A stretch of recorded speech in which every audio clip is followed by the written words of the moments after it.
चलेगा question number 6, how does phototropism ओकर in plant. तो पहले तो ये वर्ड समझो, फोटो मीन्स होता है लाइट और ट्रोपिज्म मतलब होता है मूवमेंट, और यहाँ प्लांट की बात हो रही है यानी कि movement of plant in response to light. तो अगर आपसे कोई डेफिनेशन पूछे फोटोट्रोपिज्म की तो क्या होगा, movement of plant in response to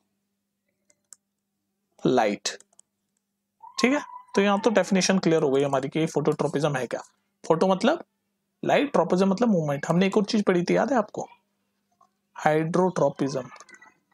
hydro मतलब वाटर और ट्रोपिज्म मतलब मूवमेंट। तो उसका क्या होगा, movement of plant in response to water. ठीक, अब ये पूछ रहा है ये फोटोट्रोपिज्म होता कैसे, तो समझ लेते हैं इसको भी, भाई कैसा होता है, कोई बड़ी बात तो है ना हमारे लिए। ठीक है, तो फोटोट्रोपिज्म का प्रोसेस ये होता है, देखो आपको ये पता है कि जो प्लांट में एक हार्मोन होता है जिसका नाम होता है ऑक्सिन, ऑक्सिन हार्मोन, वो किस पे होता है, वो आपके स्टेम के, ये स्टेम है मान लो किसी प्लांट का, उसके एकदम टिप पे होता है, उसके टिप पे, ये टिप पे, और ये मान लो ये आपका ग्राउंड है और नीचे रूट है, ये रूट है, और ग्राउंड के ऊपर वाला एरिया पूरा क्या कहलाता है, शूट।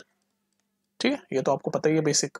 तो मान लो ये अब स्टेम के टिप पे आपका ये ऑक्सिन हार्मोन्स होता है, तो ये ऑक्सिन हार्मोन्स ऐसे यूनिफॉर्मली पूरे स्टेम पे अंदर ऐसे यूनिफॉर्मली डिस्ट्रीब्यूट होता है, और ये ऑक्सिन क्या होता है, ग्रोथ हार्मोन होता है। तो इससे फिर आपका स्टेम बढ़ता चला जाता है, फिर धीरे धीरे ये स्टेम ऐसे यूनिफॉर्मली डिस्ट्रीब्यूट हो रहा है ऑक्सिन हार्मोन, तो धीरे धीरे आपका ऐसे स्टेम ये बढ़ता चला जा रहा है। ठीक है, ये होता है normal growth process in plant. अब देखो होता क्या है कि अगर मान लो ये जो सनलाइट है, ये अगर ये ऐसे सीधा सीधा ग्रोथ तब होता है जब सनलाइट सनलाइट एकदम डायरेक्टली स्ट्रेट इस पे पड़ रही है, इस प्लांट पे सनलाइट एकदम स्ट्रेट पड़ रही है। लेकिन अगर मान लो एक दूसरा केस ये हो जाए, ये आपकी रूट नीचे और ऊपर शूट, और आपकी सनलाइट अब एकदम स्ट्रेट नहीं पड़ रही, मान लो सिर्फ इसी एरिया में पड़ रही है, सिर्फ इसी एरिया में, ये सनलाइट आपकी एक स्पेसिफिक एरिया में पड़ रही है, समझते जाओ, ये सनलाइट आपकी एक स्पेसिफिक एरिया में पड़ रही है। तो क्या होता है कि ऑक्सिन हार्मोन्स क्या करता है, अभी तो यूनिफॉर्मली सब जगह डिस्ट्रीब्यूट हो रहा था ऑक्सिन हार्मोन्स, है ना, चारों तरफ, तो यूनिफॉर्मली स्ट्रेट स्ट्रेट बढ़ रहा था आपका पेड़। लेकिन अगर सनलाइट सिर्फ एक ही डायरेक्शन में है, तो जिस डायरेक्शन में शेड है, मतलब इस वाले डायरेक्शन में कम है, तो हार्मोन्स, ये जो ऑक्सिन हार्मोन्स है, ये इस वाले एरिया में ज्यादा हो जाएगा, शेडी वाले एरिया में। और हार्मोन का काम क्या है, ग्रोथ।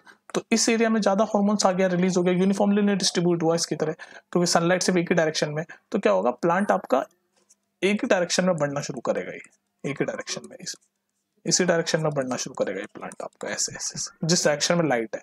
तो देख रहे हो ना, मूवमेंट हो गई लाइट के अकॉर्डिंग, तो ये मूवमेंट हो रही है, समझ रहे हो। तो लाइट की डायरेक्शन में वो आपका पेड़ ऐसे झुकता हुआ हमें अपीयर होगा कि इट्स बेंडिंग टुवर्ड लाइट।